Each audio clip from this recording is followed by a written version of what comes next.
and I'm going to pick on Elias because he's so young. School gets out and you think you have the whole summer, and before you know it, the summer's gone and you're dreading school again. You ever notice how time just seems to pass by? And I always thought my grandmother sounded so dumb when she would say things like, time just flies. And I'm like, woman, do you not know that every day has 24 hours? Every week has 7 days? Every year is close to the same? But now that I'm 54 plus, and I have probably in the last decade figured out the mathematical formula why time moves faster the older you get. What's that, Vicki?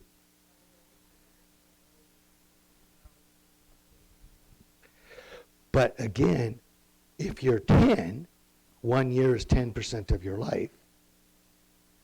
If you're 20, 1 year is 5% of your life. If you're 40, 1 year is 2.5% of your life. So the older you get, the smaller time gets to you.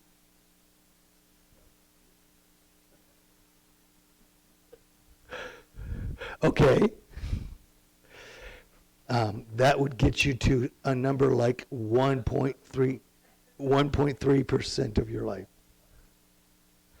The average North Dakota male lives to be about 75.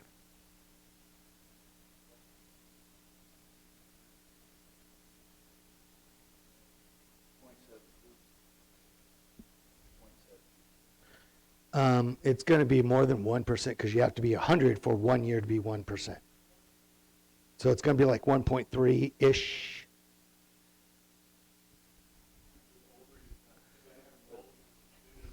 You got plenty of living to do.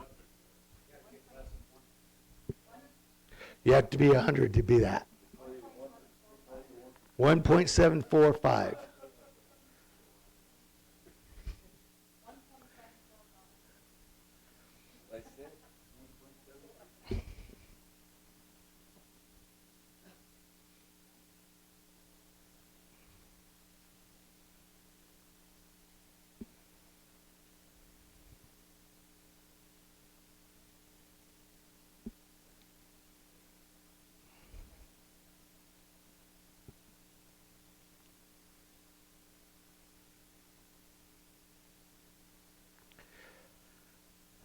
So last week we ended up with Paul refusing to go to Jerusalem for another trial. At the time that we ended up last week, he had been incarcerated how long?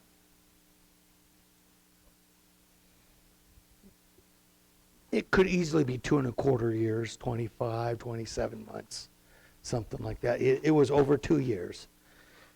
Change of governor made that happen. And they were like, well, let's just take him back to Jerusalem and have him stand trial before the Pharisees. And everyone knows that there was a plot to try to kill him en route. So he's like, nah, I'm not going to go back to Jerusalem where you guys can let me die. So I might as well go to Caesar. Since I'm a Roman citizen, I'm going to take advantage of my citizenship and not put myself in harm's way, which doesn't sound like Paul, because Paul was always in harm's way, and by his choice. But he had wanted to see Rome. Have you ever heard that saying, in Rome, do as the Romans do? Paul wanted to see Rome. He had a desire to take the gospel farther than anybody else. And he actually had planned to go to Spain, according to a verse in Acts. So now the governor has to make provisions to send him to Rome. And we jump right into verse 1 of chapter 27. It's decided that we were to sail to Italy. They handed Paul over to some of the some other prisoners to a centurion named Julius of the imperial regiment. So we had boarded a ship and were put to sea, intending to sail to the ports along the coast of Asia And Macedonia, Thessalonica was with us. And Macedonian Articus was with us. The next day we put in at Sidon, and Julius treated Paul kindly. He allowed him to go to his friends to receive their care. What does that mean?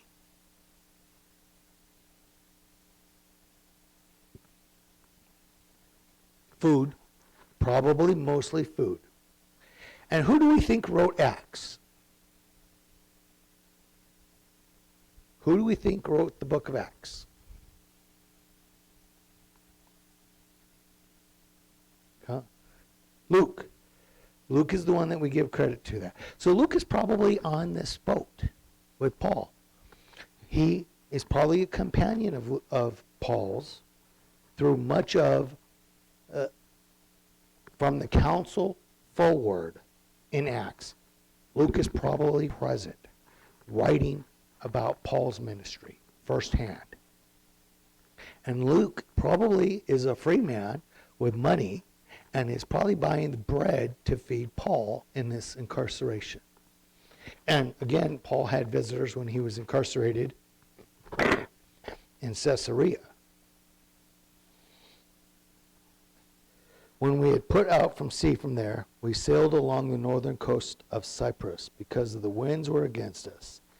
After sailing through the open sea off of Sicily and Pamphylia, we reached Myra in Lycia, where the centurion found an Alexandrian ship and sailed for Italy and put us on board.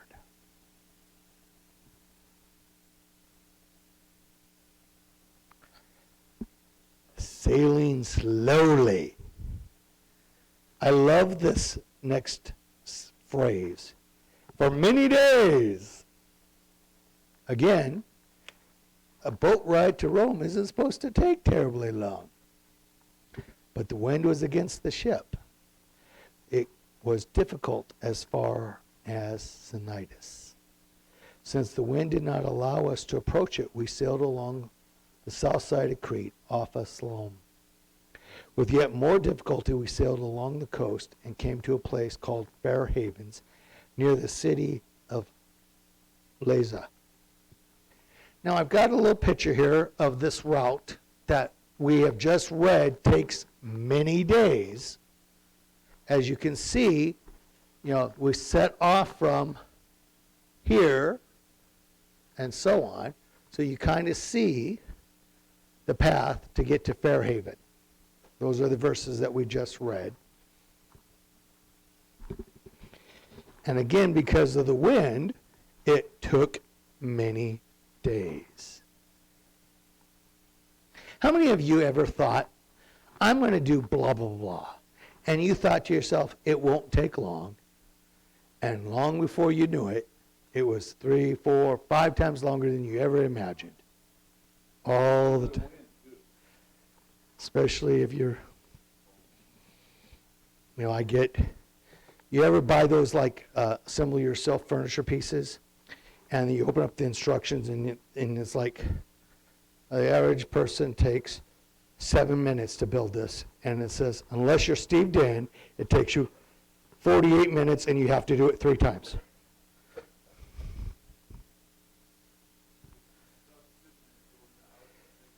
And then the rest of the material is in Chinese.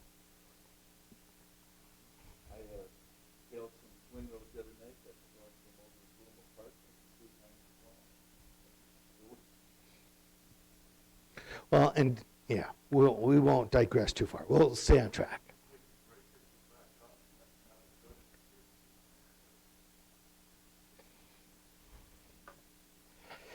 But now, much time had passed. The voyage was already dangerous. Since the fast was already over, Paul gave his advice. Now, I don't know about you, but if I'm in charge of prisoners, I'm not taking advice from prisoners. But Paul threw out his advice. And he told them, men, I can see that this voyage is heading towards damage and heavy loss, not only to the cargo and the ship, but also of our lives. But the centurion paid attention to the captain and the owner of the ship rather than to what Paul said. Well, the captain of the ship should know the best. He's the captain of the ship. He should be a lifelong sailor. All we know about Paul is he made tents and sails. We don't know a whole lot about Paul's ability to sail. But since the harbor was unsuitable to winter, the majority decided to set sail from there, hoping somehow to reach Phoenix, a harbor on Crete, open to the southwest and northwest, and winter there. Now, how many of you had ever got to the point where something was dire and you thought, I hope somehow I can? Maybe you're driving along and you hear a clunk, clunk, clunk, clunk, clunk, and you think, oh no, that's not a good sign. Can I at least make it to home? At least make it to the gas station. At least make it to, and you hear the clunking, and you say, oh, somehow we should hope to get to the other side of the Crete Island so that we could winter there. Now, I don't know about you, but these are some pretty candid verses here. Again, it doesn't take long to sail to Rome. It's not a far place, but nothing has gone as you expect. Even if it's God's will to travel to Rome, it is not free of problems. See, many Christians don't understand this. Many Christians think problems represent this, that we're outside of God's will, that we're not supposed to persevere through problems, that if we have problems in our life, that it's a fault. We've done something wrong. It's God's will that Paul go to Rome. But yet this trip has already encountered hostile winds, long travel days. Have you ever had kids? Elias, did you ever do this? Say, are we there yet? Are we there yet? Are we there yet? Are we there yet? After it's like, one more hill. Are we there yet? Are we there yet?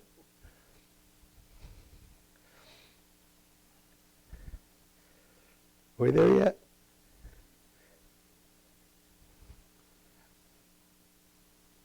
So this trip is full of people saying, are we there yet? How much longer? Or this trip doesn't take this long. And now we're talking about wintering in Crete. Who wants to winter at Crete? Didn't that dolphin pass us? Yeah.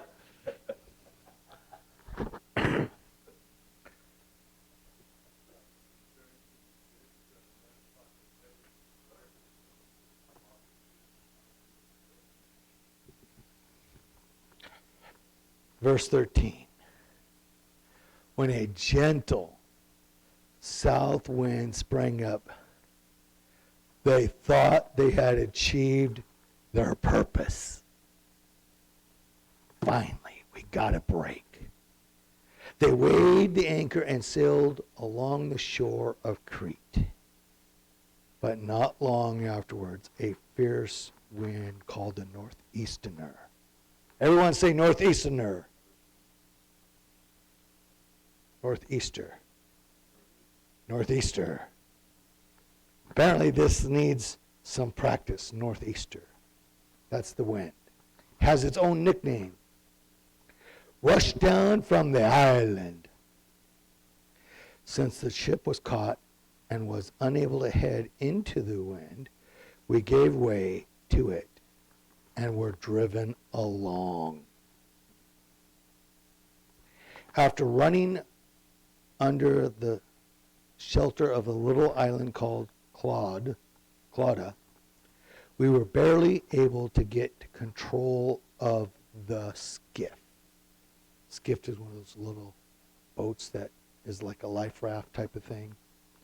After hoisting it up, they used ropes and tackle to gird the ship Then, fearing that they would run aground on Cyprus, they lowered the drift anchor, and in this way they were driven along.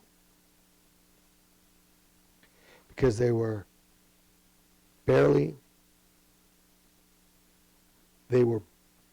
being severely battered by the storm. They began to jettison the cargo the next day. On the third day, they threw the ship's gear overboard with their own hands.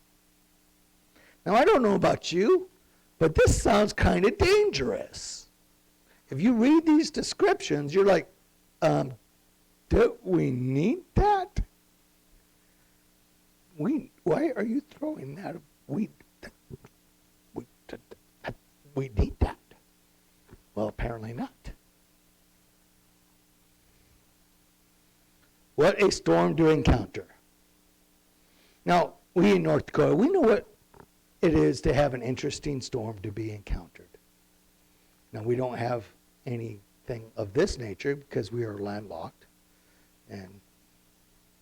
but our blizzards are certainly hazardous. For many days, here we go again, the word many, as time passes. For many days, neither sun nor star appeared, nor stars appeared. And the severe storm kept raging. Finally, all hope that we would be saved was disappearing. Since we were going without food, Paul stood up among them and said, "Men, you should have followed my advice and not sailed from Crete." Don't you hate people that are "I told you so"? And have sustained this damage and loss. Now I urge you, take courage, because there will be no loss of any of our lives, but only of the ship. For this night an angel of God I belong to and serve stood before me and said, "Do not be afraid, Paul. You must stand before Caesar, and look, God has graciously given you all of those who are sailing with you. Therefore take courage, men, because I believe God that it will be just the way it was told to me. However, we must run aground on a certain island." Now, I don't know about you, but when you hear somebody say, "I told you so," it really makes you want to not listen to them, right? But now he's saying, well, take courage. An angel of the God whom I serve told me. Now, how many of you would find encouragement in that? Now, you got to understand, many days with this wind and many days to get to Crete and many days have passed. We haven't seen sun or stars for many days. So you got many times many equals a bunch, right? Many times many equal a bunch. Anyone have a problem with that math? Or maybe we should say many times many is many squared. How does somebody know where he or she is if he can't see stars or sun? If you're on the open boat, this is before compasses really existed. How do you know? I mean, you're lost in the middle of the Mediterranean someplace. You're lost in the Mediterranean. How many of you would feel that being unsettling? I think I'd be unsettled.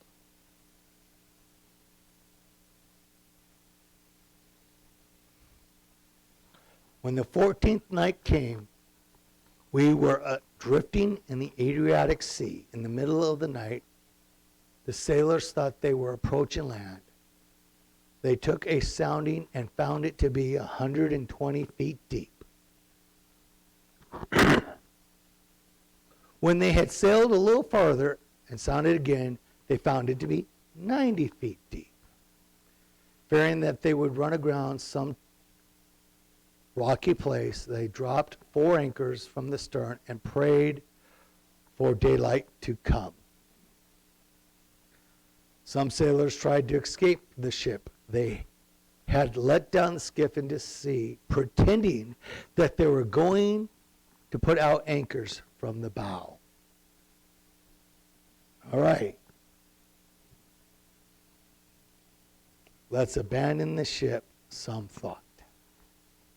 Now, I don't know about you, but in the human world, we think like this.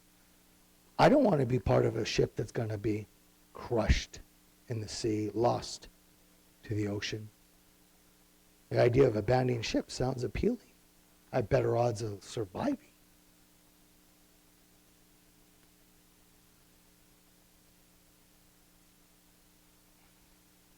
Paul said to the centurion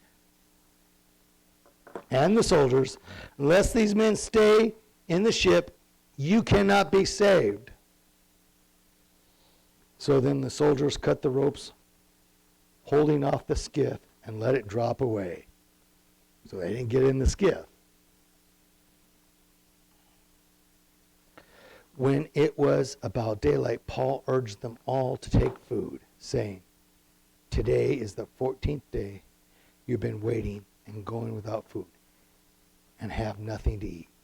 Therefore, I urge you to take some food, for this has to do with your survival, since none of you will lose a hair on your head. After he said this, he said these things. He had taken some bread. He gave thanks to God in the presence of all of them. And he broke it, and he began to eat. They became encouraged and took food for themselves. Now note this. In all, there were 276 of us on the ship. Now, let's talk about morale. If there's a place that there's low morale, there's a place with high risk.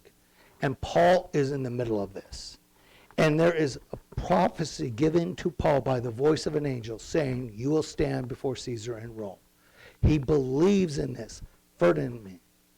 He stands before the crew and says, hey guys, I'm going to give thanks to my God. We're going to eat. He takes bread and blesses the provisions and passes them out. And he says, none of you will lose a hair on your head. Now, I don't know if he's counting hairbrushes, because in my hairbrush, you'll see evidence that there's things going on. There's people abandoning the ship.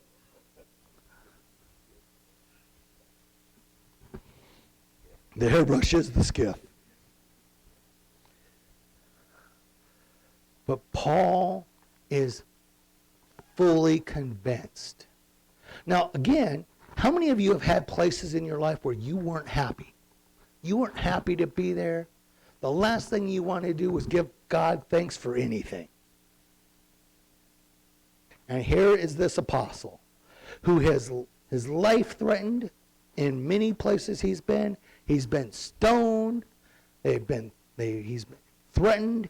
He's in the middle of the ocean with a bunch of people who think their life is going to end. 276, counting himself. That's a pretty big boat for 276 people. And Paul gives thanks.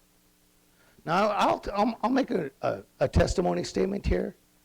If you walk around gloomy with your faith, people will see the gloomy faith you have. If you are not a thankful person, and you come across as an unthankful person, who will want your Jesus? Are you hearing me this morning? If you're an unthankful person, an ungrateful person, an unhappy person, who will want your Jesus? Here Paul is blessing them. They haven't seen sun or stars for 14 days. And he's like, we are going to bless, and we're going to take this, and we are going to survive.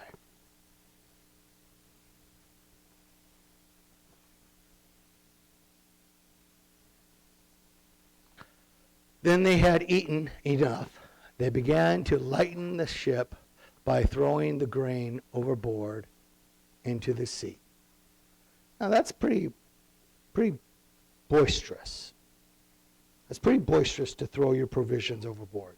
You must really believe in the man of God if he says you must eat now and then throw the food over.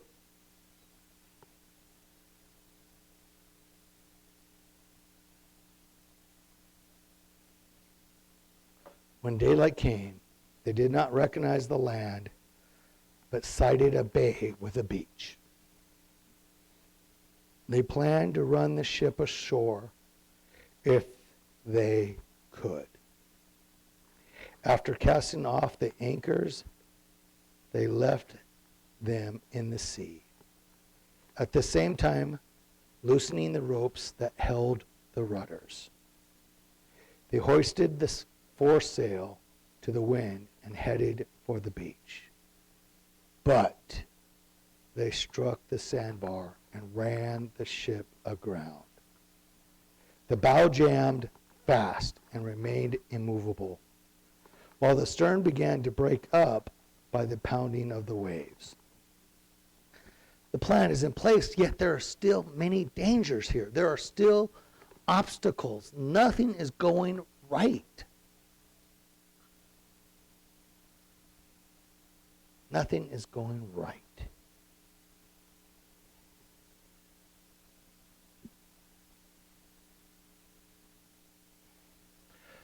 The soldiers' plan was to kill the prisoners so that no one could swim away and escape. The centurion kept them from carrying out their plans because he wanted to save Paul.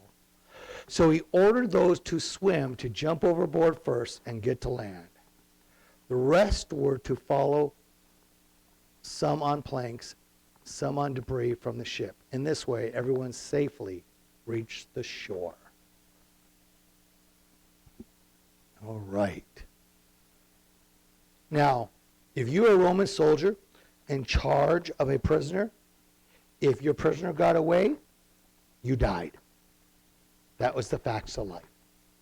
So anyone charged with the care of a prisoner, that's why the Romans were prepared to kill the prisoners. They were just going to, my life is worth more than yours. I'm going to kill you because I'm not going to let you swim away from me. But the centurion had a plan. And I imagine he was kind of a tactical man in his plan. And by this stage, Paul must have grown on him. Having somebody on the boat who tells you you should have listened to me can be annoying. Who was there with you when you hadn't seen the sun or stars for 2 weeks. And he says, tomorrow things will be different. And now it's tomorrow, and you have now you have sun. I bet you the centurion thought to himself, there's something different about this dude. There's something different about this dude. I'm not prepared to let my prisoner go or get killed because there's something different about him. Yeah, he may be annoying. I get that. He may be annoying, but he's not wrong. He's not wrong. So let's figure this out.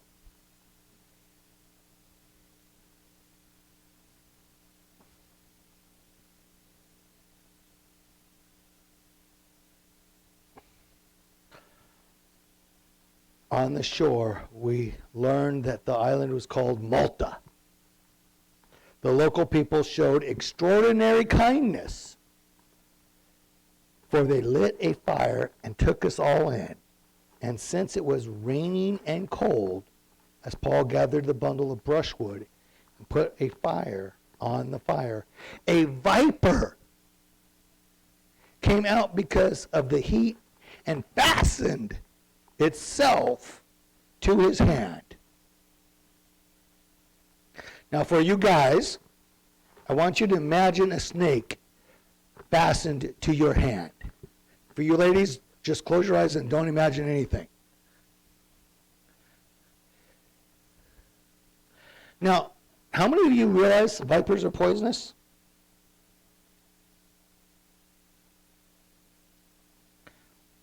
I mean,